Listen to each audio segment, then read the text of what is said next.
Hey guys, welcome to Karan Gupta classes.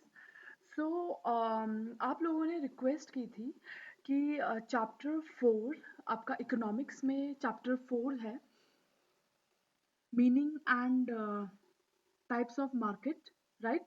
तो chapter 4 में unit 3 जो है, price output determination under different market forms, ठीक है।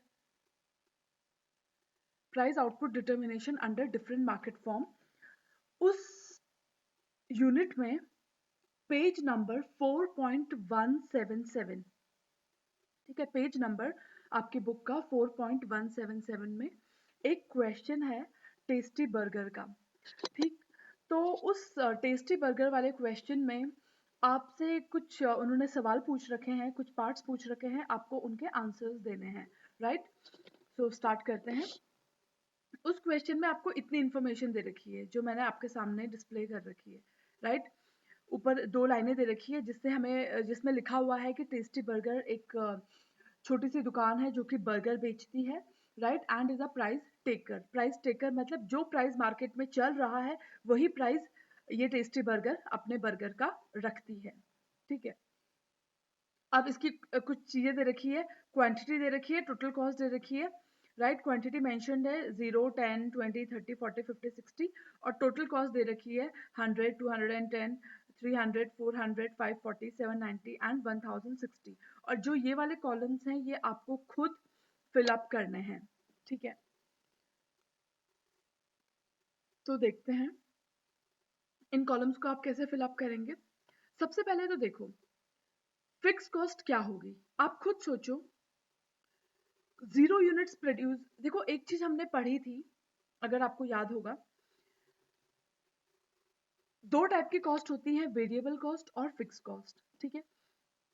फिक्स कॉस्ट मतलब जो कि हर हाल में इनकर होती ही होती है, चाहे आप प्रोडक्शन करो या ना करो, इसीलिए उनको फिक्स कॉस्ट माना जाता है, राइट? तो fix cost are incurred irrespective of production, ठीक है। तो प्रोडक्शन हो या ना हो, फिक्स कॉस्ट तो लगती ही लगती है। तो देखो, 0 यूनिट्स प्रोड्यूस हो रही हैं और आपकी टोटल कॉस्ट है 100। इसका मतलब क्या है? जब यूनिट से प्रोड्यूस नहीं हो रही है, 0 यूनिट्स प्रोड्यूस हो रही हैं, इसका मतलब वेरिएबल कॉस्ट तो लग ही नहीं रही होगी, राइट? क्योंकि वेरिएबल कॉस्ट होती है वो वाली कॉस्ट जो तभी लगती है जब एक्चुअल में प्रोडक्शन होता है, एक्चुअल में क्वांटिटी प्रोड्यूस होती है, राइट? और क्योंकि यहाँ पे क्वांटिटी प्रोड्यूस 0 है तो ऑब्वियसली वेरिएबल कॉस्ट तो हो जाएगी आपकी निल, राइट? तो इसका मतलब जो ये टोटल कॉस्ट है, टोटल कॉस्ट आपको पता है ना, टोटल कॉस्ट क्या होती है? एडिशन ऑफ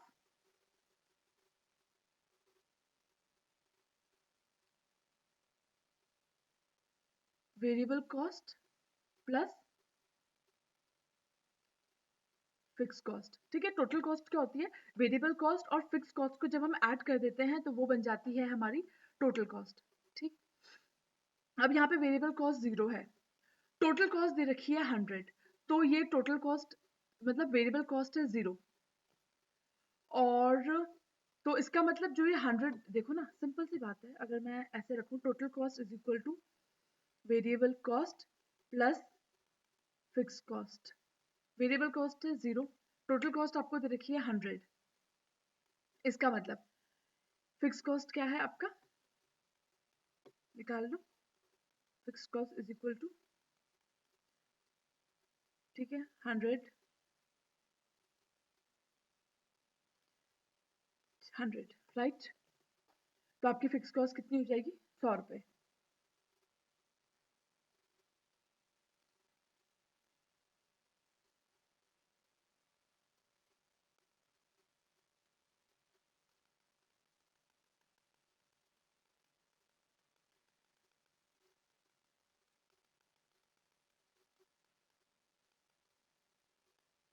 ठीक है, नेक्स्ट।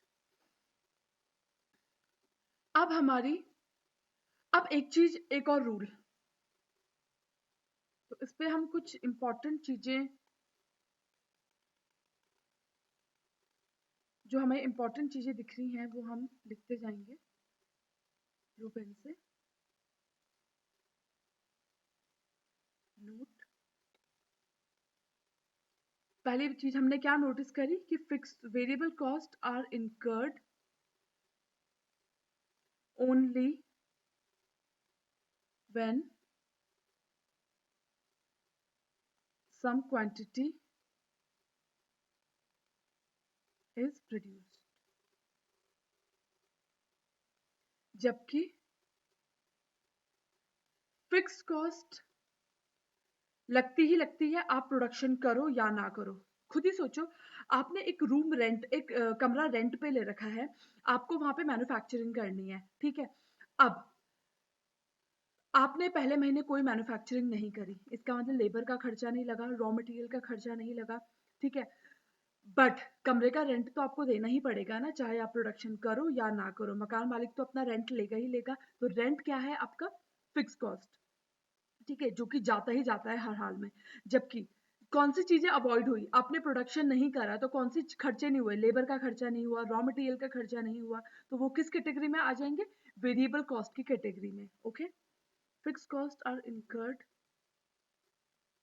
irrespective of production. आप प्रोडक्शन करो या ना करो, फिक्स कॉस्ट तो इनकर होगी ही होगी।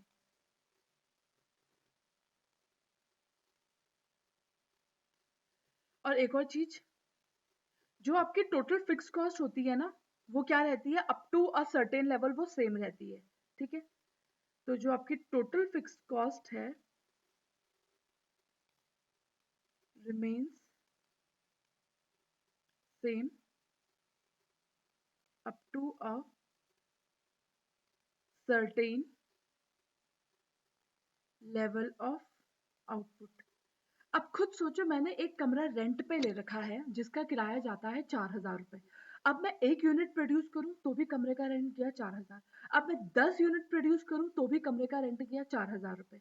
मैं 20 यूनिट्स प्रोड्यूस करूंगी तो भी कमरे का रेंट जाएगा 4,000 रुपए। राइट, तो हमने क्या देखा? टोटल फिक्स कॉस्ट क्या रहती है? सेम। आप कितने भी यूनिट्स प्रोड्यूस कर लो, टोटल फिक्स कॉस्ट रहेगी सेम, ठीक।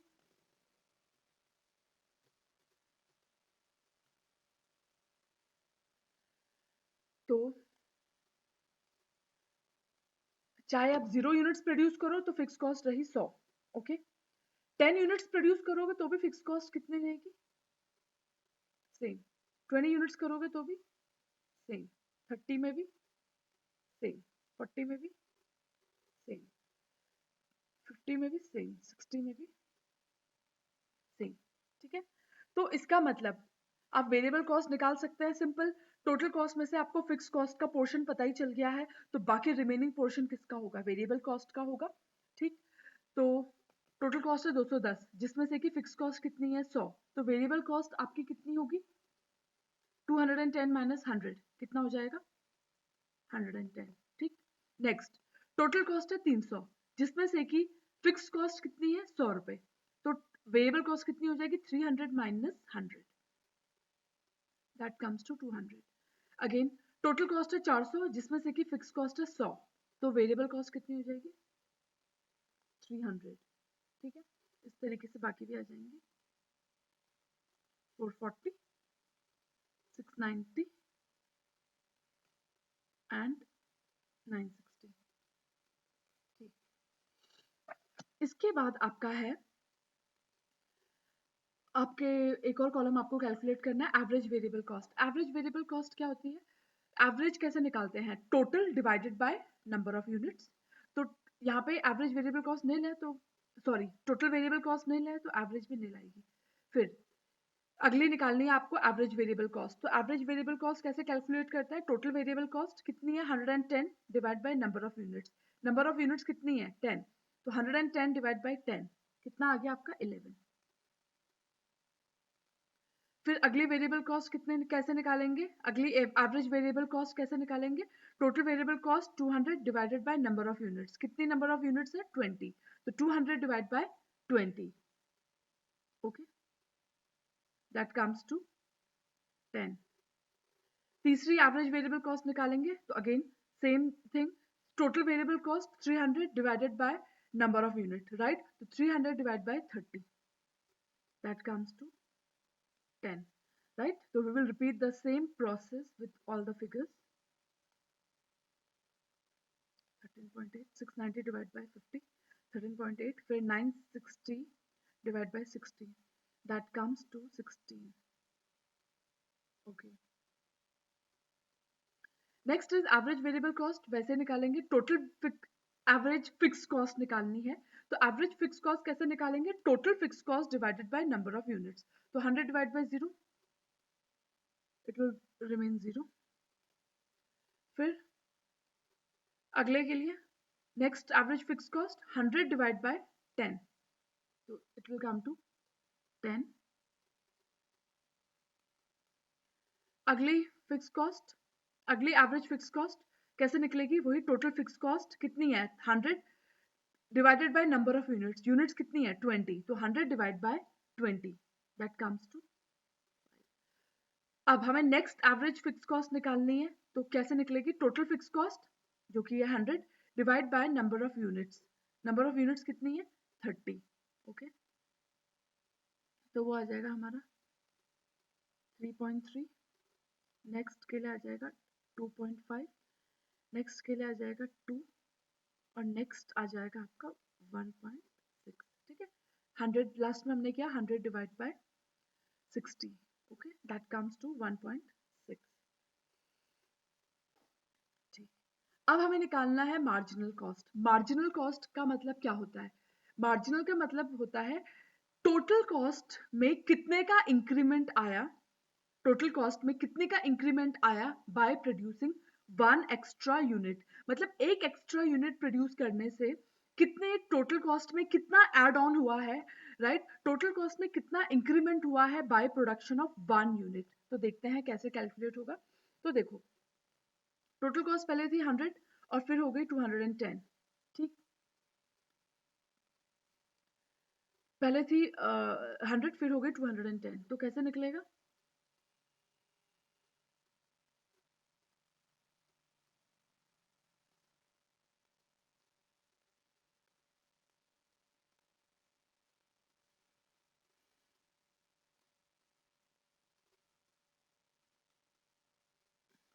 210 माइनस 100,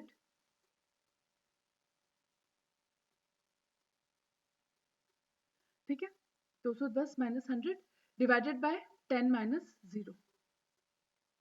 ऐसे ही बताया था मैंने, टोटल कॉस्ट का माइनस डिवाइडेड बाय क्वांटिटी का माइनस. ठीक है, आप इसी तरीके से हमेशा कैलकुलेट करेंगे मार्जिनल कॉस्ट.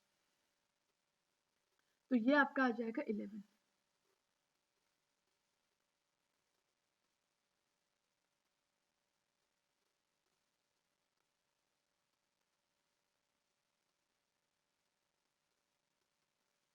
ठीक है, मैं यहाँ पे भी लाइन ड्रॉ कर देती हूँ ताकि आपको कंफ्यूजन ना हो.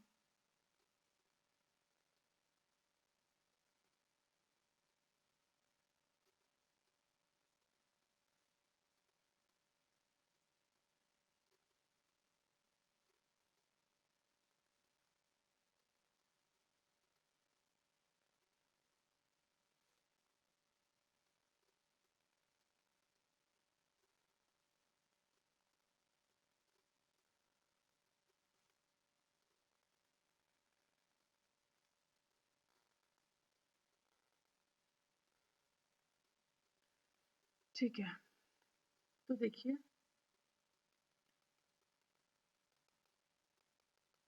बार बार डबल डबल बार लिखने की जरूरत है नहीं.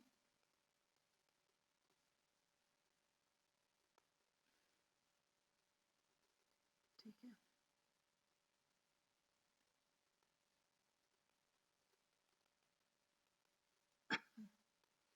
तो आ गया हमारा आंसर कितना? 11. ठीक, उसके बाद अगली मार्जिनल कॉस्ट कैसे निकालेंगे? वही इंक्रीज इन टोटल कॉस्ट. 300 हो गई ना, पहले कितनी थी? 210. 300 minus 210 upon change in units. कैसे किया हमने? Change in total cost. Change in total cost कितना? 300 minus 210, that is change in total cost divided by change in units. तो चेंज इन यूनिट्स कैसे निकलेगा? 20 minus 10. That will come to कितना 9। उसी तरीके से अगला मार्जिनल कॉस्ट निकालते हैं। Change in total cost, total cost अब हो गई है 400, पहले कितनी थी 300। 400 minus 300 divided by change in units, तो यूनिट्स में कितना चेंज आया, पहले थी 20 अब हो गई 30, तो 30 माइनस 20 दैट कम्स टू आपका 10। ठीक है, इसी तरीके से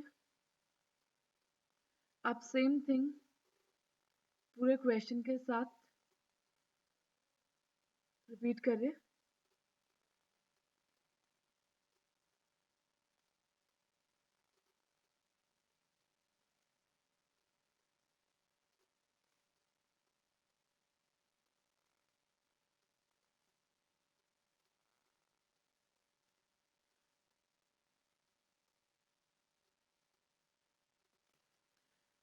ठीक है, तो अगली आपकी मार्जिनल कॉस्ट आ जाएगी 14। कैसे आएगी, वही 540 माइनस 400 डिवाइडेड बाय 40 माइनस 30।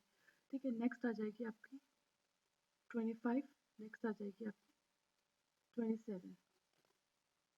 तो ये आपका हो गया चार्ट प्रिपेयर। अब हम इसके क्वेश्चंस करने शुरू करते हैं। तो पहला क्वेश्चन आपके पास बुक में दे रखा है कि इफ बर्गर सेल्स फॉर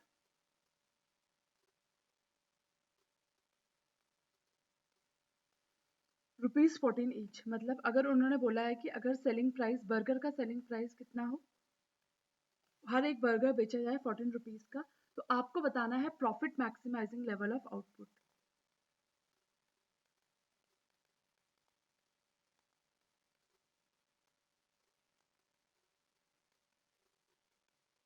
कितना होगा। ठीक है, तो आपको रूल पता है, आपने बुक में पढ़ा भी होगा। प्रॉफिट मैक्सिमाइजिंग लेवल कौन सा होता है, ये आप याद रखेंगे हमेशा के लिए, एग्जाम के लिए भी। प्रॉफिट मैक्सिमाइजिंग आउटपुट कब होता है, when MR is equal to MC। ठीक है, when MR is equal to MC। MR मतलब marginal revenue, right. MR revenue, right. Marginal revenue मतलब एक यूनिट बेच के कितने का रेवेन्यू मिल रहा है, कितने का पैसा अर्न कर रहे हैं, तो उसको हम सेलिंग प्राइस भी तो बोल सकते हैं, राइट। तो MR कितना हो गया 14। ठीक है, अब देखो हमें देखना है कि MC 14 कहाँ पे है। तो MC 14, देखो MC क्या है, मार्जिनल कॉस्ट।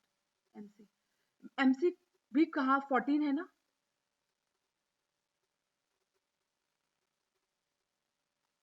कौन से लेवल ऑफ आउटपुट पे, 40 पे। ठीक, चेक कर लो corresponding, yes 40।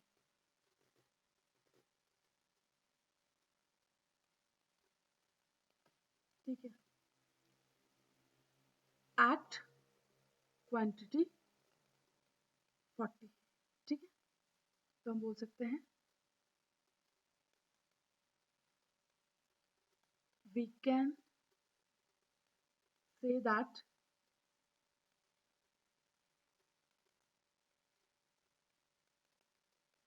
Profit maximising output is 40 units. ठीक है, उसके बाद क्वेश्चन 2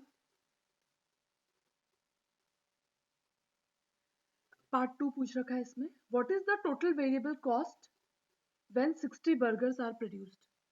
ठीक है,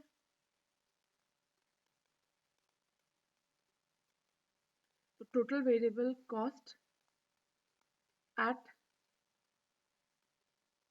60 बर्गर्स, तो देख लो आप टेबल से 60 बर्गर्स जब आप प्रोड्यूस कर रहे हैं, ये 60 बर्गर्स, उस समय टोटल वेरिएबल कॉस्ट कितनी है 960।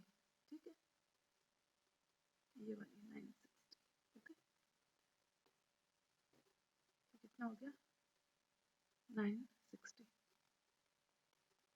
थर्ड क्वेश्चन उसने पूछ रखा है, what is average fix cost when 20 burgers are produced. तो एवरेज फिक्स कॉस्ट पूछ रखी है एट 20 बर्गर्स। तो 20 बर्गर्स पे ये है 20 बर्गर्स। 20 बर्गर्स पे एवरेज फिक्स कॉस्ट कितनी आ रखी है? 5 रुपीज। ठीक है,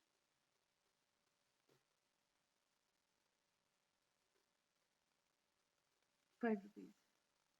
उसके बाद क्वेश्चन 4 में पूछ रखा है मार्जिनल कॉस्ट निकालनी है बिटवीन 10 to 20 बर्गर्स। ठीक, मार्जिनल कॉस्ट आपको निकालनी है between 10 to 20 burgers. 10 to 20 burgers के बीच में, जो 10 to 20 के बीच में मार्जिनल कॉस्ट कितने निकली है? 9। ठीक,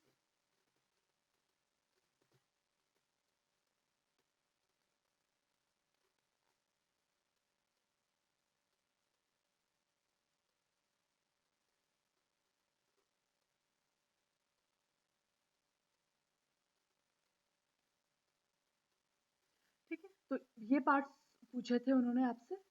ठीक है, तो आप इस क्वेश्चन को सॉल्व करिएगा घर पे। और एक चीज हमेशा याद रखिएगा, जब भी एग्जाम में वो आपसे पूछे profit maximising level of output क्या होता है, तो आपको ये फॉर्मूला याद रखना है। प्रॉफिट मैक्सिमाइज हमेशा वहां पे होता है जहां पे M R is equal to M C. ठीक है, एम आर क्या होता है? कुछ नहीं, एम आर आपका होता है सेलिंग प्राइस। ठीक है, और आपको टेबल से देख लेना है कि एम सी एम आर के बराबर कब है। ठीक है, तो एम सी 14 था, मतलब एम सी भी एम आर के बराबर है रहा है। कौन सी यूनिट पे? At unit 40, at quantity 40। Right, तो ये आपका क्वेश्चन था एंड आपके एग्जाम्स के लिए all the best. Keep studying, keep rising. Thank you so much.